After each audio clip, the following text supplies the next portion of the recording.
Hello everyone, welcome to my YouTube channel. तो आज जो मैं कहानी एक्सप्लेन करने जा रहा हूँ वो हाल फिलहाल में ही रिलीज़ हुई है। ज़्यादा इसके एपिसोड्स नहीं आए अभी तक, जिसका नाम है शैटरिंग द गैलेक्सी। और इस कहानी की शुरुआत में हमें एक कहानी के बारे में बताते हैं जहाँ एंशिएंट टाइम्स में एक मिस्टीरियस बीस्ट आसमान से आके गिरा था, जिसके अंदर डिमोनिक पावर्स थी, जिस वजह से उनके और इंसानों के बीच में लड़ाई होने लगी। और जो ईस्टर्न एम्परर था और यन जिन की जो गोडेस थी, उन्होंने हाथ मतलब आपस में मिलकर उस डीमन के साथ फाइट करी, लेकिन मिलकर भी उसे नहीं हरा पा रहे थे। तो हेवन और अर्थ के जो गॉड्स थे उनको साथ आना पड़ा और उन्होंने मिलकर उस डीमन को सील कर दिया। हाँ, क्योंकि वे उसे पूरी तरीके से नहीं मार पाए थे। जिसके बाद जो गोडेस थी वो उस क्लाउड्रोन जिसके अंदर उन्होंने सील किया था उस डीमन को, उसे लेके गायब हो जाती है, ताकि फ्यूचर में कोई भी उस डीमन की वजह से आपदा ना आ पाए। इसके बाद अपना एपिसोड शुरू हो जाता है, जिसके अंदर हम दो लड़कों, एक लड़के और एक लड़की को देखते हैं जो जियांग फैमिली से थे। तो जियांग बाओ और जो जियांग जिंग में थी, वे उनके फैमिली के यंग मास्टर हाओ को ढूंढ रहे थे, लेकिन वो उसे मिल नहीं रहा था क्योंकि वो उनसे बच के भाग गया था और वे उसकी जान लेना चाहते थे। वे उसे बोल रहे थे, जियांग हान, हम प्यार से बुला रहे हैं, जल्दी से हमारे सामने आ जाओ, नहीं तो तुम्हारे लिए अच्छा नहीं होगा। तभी जियांग हान उनके सामने आके सीधा अटैक कर देता है, लेकिन जो जियांग बाओ था वो उसके अटैक को रोक लेता है। इसके बाद जिंग में बोलने लगती है, my dear brother, third elder से तुम्हारी बहन की शादी होने जा रही, वो कितनी नसीब वाली होगी, लेकिन नहीं, तुम्हें हर चीज में टांग अड़ानी है। खैर, अब हमारे पास भी कोई रास्ता नहीं है तुम्हें मारने के अलावा। और फिर वो उसके ऊपर हमला कर देती है, लेकिन अपना एमसी उससे बच जाता है। और जियांग हान कह रहा था, अगर तुम इतने पावर से मुझे मारना चाहते हो तो बिल्कुल भी अच्छा नहीं है, क्या पता तुम्हारी ही जान चली जाए। लेकिन जो जियांग बाओ था, अच्छा क्या तुम इतने टफ हो सिस्टर, अब तो इसे बताना ही पड़ेगा। और फिर ये दोनों मिलकर उसके साथ फाइट करने लगते हैं। लेकिन फिर जियांग बाओ कहने लगता है, अगर तुम्हारे बाप ने इतने दुश्मन नहीं बनाए होते तो काश तुम्हें आज ये दिन देखना नहीं पड़ता। तुम्हारे माँ बाप तो तुम्हें अच्छी परवरिश दे नहीं पाए और हमारी बात तुम्हें माननी है नहीं। जियांग बाओ, जियांग हान, मैं तुम्हें आखिरी मौका दे रहा हूँ, अगर तूने मेरी बात नहीं मानी तो कल का सूरज नहीं देख पाएगा। लेकिन जियांग हान तो बिल्कुल भी तैयार था किसी भी चुनौती का सामना करने के लिए और फिर जियांग बाओ के साथ फाइट करने लगता है। लेकिन पीछे से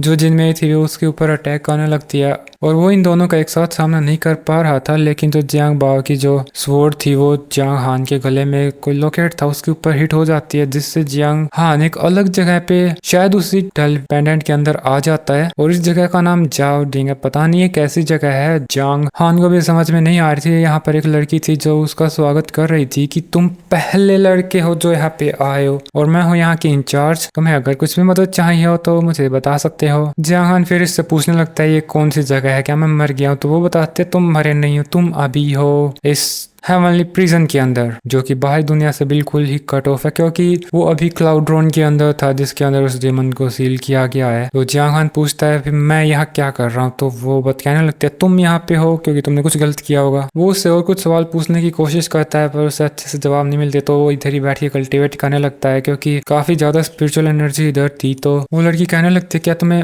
और कुछ नहीं जानना? लेकिन वो उसके इर्द गिर्द ऐसे मंडरा रही थी और जियांग हान उसको बिल्कुल भी अटेंशन नहीं दे रहा था। तो वो उसके मरने के कुछ पल वाला पहले वाला सीन दिखाने लगते हैं कि बाहर तुम मरने वाले हो। तो जियांग हान उसे सीधा सीधा जवाब दे देता है, देखो इसमें मैं कुछ नहीं कर सकता, ये जगह तुम कंट्रोल कर सकती हो, तो अगर मुझे मारना चाहती हो तो यही ट्रैप कर दोगी। अगर तुम्हें मुझसे कुछ काम है तो बताओ, मैं उसको सोचूंगा पूरा करूं कि नहीं। तो ये लड़की सोचने लगती है कि ये लड़का इतना इंटेलिजेंट कैसे हो गया, तो बेवकूफ था ना, लेकिन ये तो उसके फादर की तरह बात कर रहा है। फिर वो उसे थोड़े से रिलम्स के बारे में बताने लगती है। इस वर्ल्ड के अंदर काफी ज्यादा रिलम्स थे, अभी उनका नाम जान के क्या ही करेंगे, लेकिन इसके अंदर भी गॉड रिलम है, इमोर्टल रिलम है, जिनकी हर एक की 10 स्टेजेस है। और अभी अपना यंग मास्टर हान स्टेज 0 पर ही है। वो उसे कह रही थी, अगर तुम्हें जल्दी जल्दी कल्टीवेट करना है तो देखो सामने जो पेंटिंग्स है उनको देखो और देखो कि तुम्हें इनके अंदर से क्या फील हो रहा है। मैं तुम्हारी हेवन और अर्थ में सबसे स्ट्रॉन्गेस्ट बनने में हेल्प कर सकती हूँ, यहाँ तक कि तुम इमोर्टल्स को भी मार पाओगे एक दिन।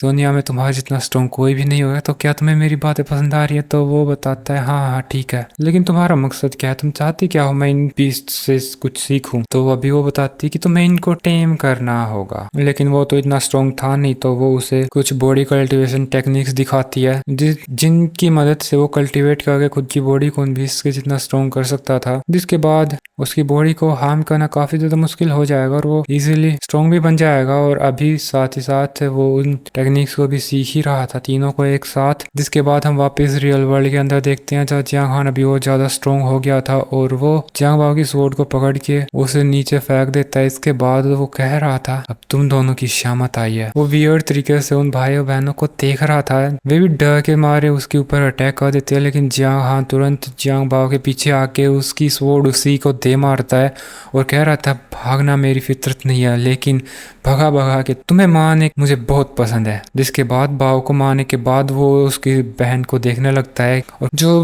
बेवकूफ़ी में जियांग हान के ऊपर अटैक कर देती है, लेकिन वो उसके आगे पीछे काफ़ी तेज़ी से मूव कर रहा था, जिस वजह से एक भी अटैक उसका हिट नहीं कर पाया और जियांग हाओ फिर पीछे से जिंग मेई पे अटैक करके उसे नीचे गिरा देता है। जिसके बाद वो समझ गई थी कि जियांग हाओ काफ़ी ज़्यादा स्ट्रॉन्ग है, तो वो कहने लगते मुझे मत मारो प्लीज़। तो जियांग हाओ कहता है कि हाँ मैं तुझे नहीं मारता, लेकिन तूने मेरी मदर की बार बार बहुत बार इंसल्ट करी है और मत भूलो 5 साल पहले तो तुमने हद ही पार कर दी थी। तो वो बताती है कि अगर तुम मुझे नहीं मारोगी तो मैं तुम्हें तुम्हारे पेरेंट्स के बारे में बताऊंगी, मुझे थोड़ा सा आइडिया भी दिखाओगे। पास आओ मेरे। फिर बताती हूँ जहाँ हम उसके पास आ रहा था, उसके कान के पास आके वो कुछ कहने लगती है कि तो मैं तुम्हें तुम्हारे पेरेंट्स के बारे में बताने जा रही हूँ, लेकिन वो तो उसका खंजर निकाल के उसको मारने जा रही थी, लेकिन जियांग हान फिर उसका खंजर उसे छीन के का भी जान से मार देता है। इसके बाद वो घर की तरफ निकल जाता है। अब उसे रियलाइज हो गया था कि वर्ल्ड काफी ज्यादा खूनखार और अपने फायदे के लिए कोई भी कुछ भी कर सकता है। अब वो जा रहा था तब उसे पीछे से कुछ महसूस होता है तो उस साइड अटैक करता है और यहाँ पर एक लड़की थी जिसका नाम है ये जो ड्रिंक कर रही थी और उसके पास काफी पावरफुल टाइगर बीस्ट भी था। अभी एपिसोड तो इधर ही खत्म हो जाता है, अगले एपिसोड में हमें पता चलेगा कैसे स्टोरी कंटिन्यू होती है। तो तब तक के लिए बाय बाय दोस्तों।